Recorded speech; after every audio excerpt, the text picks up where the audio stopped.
waa nabad. Magacaygu waa Jaamaca Ways. Waxaa laga yaabaa inaad igu xusuusatid barnaamijyadii la oran jiray goofku sow anigu malihi iyo isma geynee aan kala gambisano.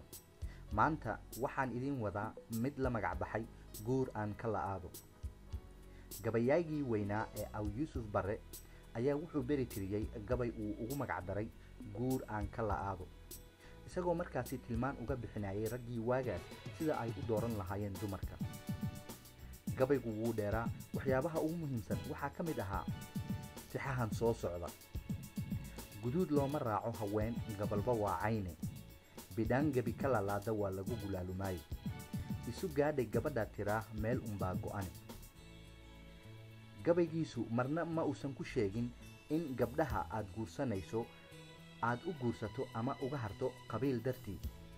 Tusaale ahaan ma uusan oran gabadhan reer hebel qabiilkay waxba u gelin isma geyno gabadhii aan kugu qabiil ahayn walayan guri kuu oodeynine. Qixahaas kama helaysid gabaygiisa.